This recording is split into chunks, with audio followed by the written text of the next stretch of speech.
परम पूज्य सदगुरु महाराज के गलपाद पद्मों में कोटि नमन।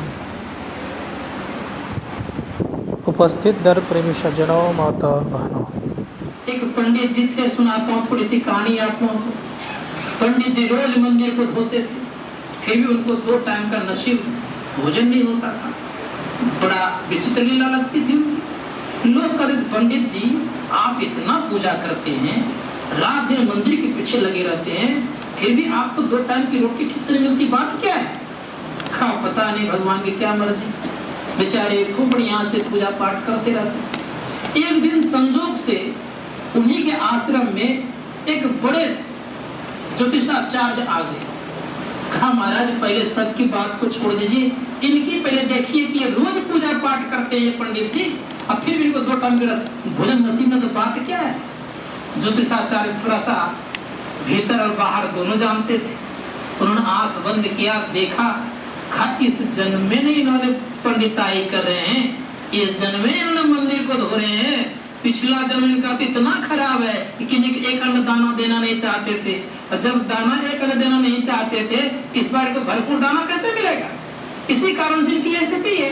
अब जब कर रहे आगे मिलेगा इनको। तो कहने का अभिप्राय यह है कि जैसा हम करते हैं वैसा मिलता है, लेकिन भक्ति हम करेंगे मन से तब होगा। मन से करते हैं तो इंद्रियां युक्त भक्ति करते हैं। गोस्वामी जी महाराज कहते बड़े प्रेम से कि सुनो, आप जब पढ़ेंगे विनय पत्रिका में गोस्वामी जी महाराज कह रहे हैं कि आज एकादशी भी है, अर्थात 11वां दिन है। एकादशी एक मन कैसो हो करी जाए, किसी प्रकार से एक मन कर लीजिए। अगर एक मन होता हम लोगों को तो सही बताइए कि काम बनता कि नहीं बनता, प्रवेश किए होते कि नहीं भीतर में? एक मन तो नहीं हो पाया। 11वां दिन हो गया लेकिन एक मन हुआ नहीं। अब 12वां दिन क्या हो जाएगा? तो 12वां दिन तो द्वादशी है, तो द्वादशी में तो पारणा लोग करते हैं घर गृहस्थियों में व्रत करने के बाद। लेकिन आज एकादशी था, एक मन होना चाहिए था, लेकिन एक मन ना होकर के अनेक मन बटे हुए हैं। संत लोग कहते तरंग कब मिटेगा हम आपका, हम आपके अंदर की इच्छाएं कब समाप्त होगी? ऋषि मुनिगण कहते हैं कि जब इस मन रूपी फन को कुचला जाता है तब ये सही दिमाग लगाता है। जब तक आप कुचलेंगे नहीं तब तक ये सही दिमाग लगाएगा नहीं। मन करता है कभी कभी बाजार घूम ले, मन करता है कभी कभी थोड़ा सा सत्संग आए हुए हैं, अरे बगल में कहीं और जगह घूम लेते हैं। ये क्यों ऐसा कह रहा है मन मेरा?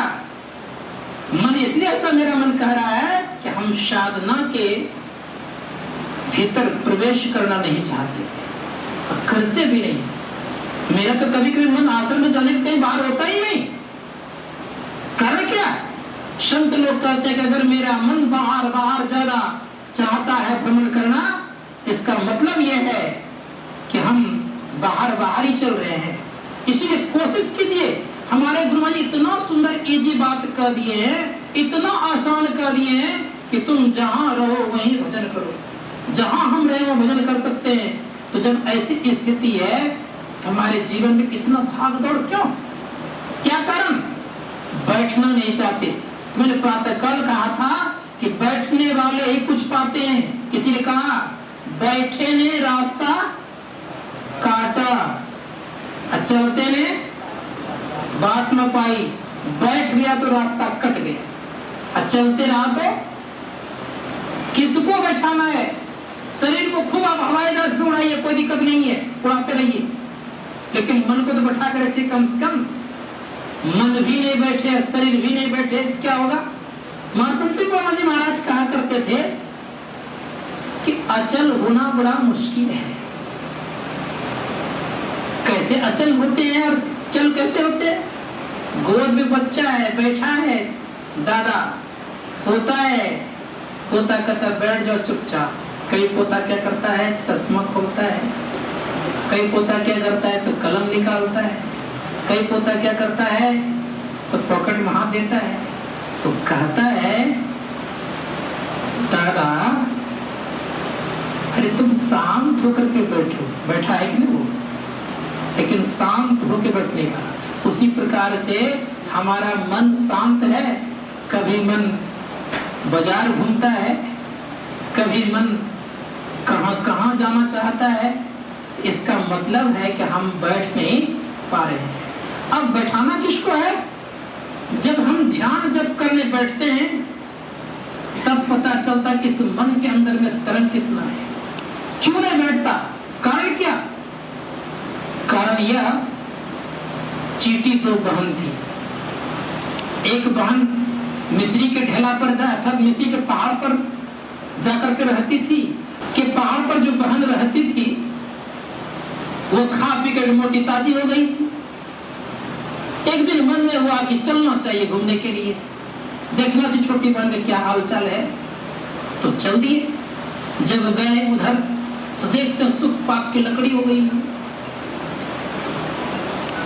कहा बहन तुम्हारी ये हालत? कहा बहन क्या बताऊं, जिधर मैं दृष्टि दौड़ाती हूं ना उधर केवल नमकीन ही नमकीन लगता है। नमकीन खाने से कोई मोटा होता ज्यादा नहीं। क्या करूं बहन, खाया जाता नहीं, नमक ही नमक लगता है। बहन कहती है कि चलो कुछ दिन मेरे पहाड़ पर रहना, कुछ खा पी कर तंदुरुस्त होना तब आना। कहा ठीक है, चल दिए। अब ये सोचती है वहां जाऊंगी केवल मीठा ही मीठा मिलेगा, कि क्यों नहीं एक ढेला नमक का मैं ले लूं मुंह में। तो बड़े प्रेम से एक ढेला मुंह में ले ली और वहां से चली। तो जब गई कहां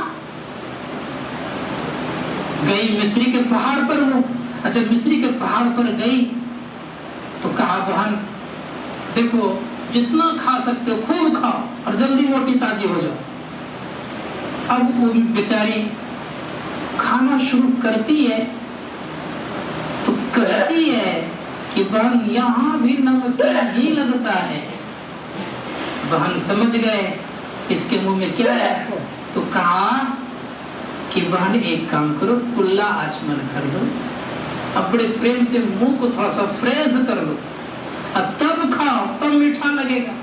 तो जैसे कुल्ला आचमन करी और खाना शुरू करी तो मीठा लगा, तो कुछ दिन वो मोटा गई।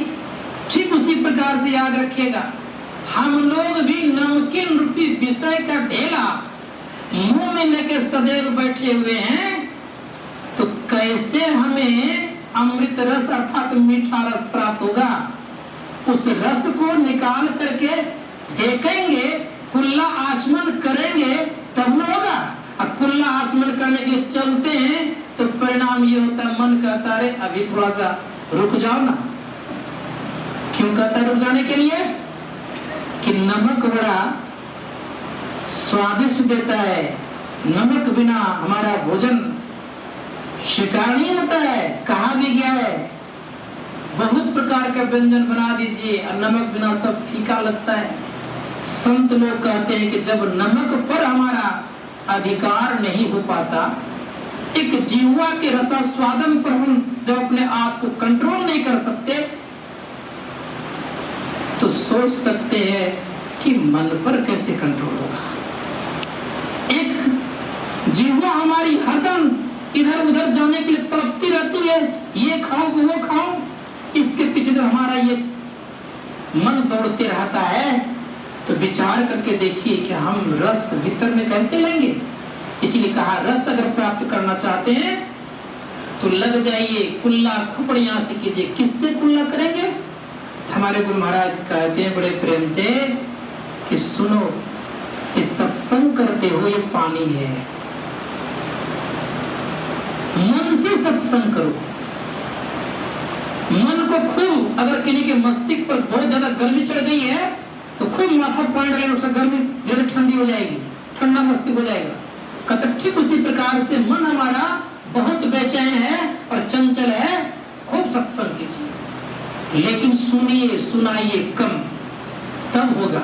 और केवल सुनाइएगा और सुनिएगा नहीं, तब मन मस्तिष्क ठंडा होना संभव नहीं है। सुनिए पहले, और जब सुनेंगे तो बहुत ज्यादा अगर मन बेचैन रहेगा तो आपका शांत होगा। भगवान शंकर से भी ज्यादा किसी का मन बेचैन हुआ था क्या? सती का जब वियोग हुआ तो कोई व्यक्ति मुर्दे को लेकर के नहीं घूमेंगे। अधजला शरीर लेकर के पूरे भूमंडल घूम रहे थे। भगवान विष्णु ने क्या किया, सुदर्शन चक्र को भेज करके जहां जहां शरीर का अंग गिराए वहां सिद्ध पीठ हो गए। उसके बावजूद भी बहुत दिन तक ऐसे हाथ किए रह गए। कौन? भगवान विष्णु। उनसे भी ज्यादा किन्हीं का मन विक्षिप्त हुआ है क्या? संत लोग कहते हैं उनसे किन्हीं का मन विक्षिप्त नहीं होता। तब देखा कि मेरा मन अभी तक शांत नहीं हो रहा है, तो बहुत काल करे सत्संगा, बहुत काल तक सत्संग करने के लिए गए। तब जब मन शांत हुआ तो सत्संग क्या करता है, भ्रम को तोड़ता है। और सत्संग करने से अगर भ्रम जुटता है तो समझो उसके अंदर में सत्संग नहीं होता।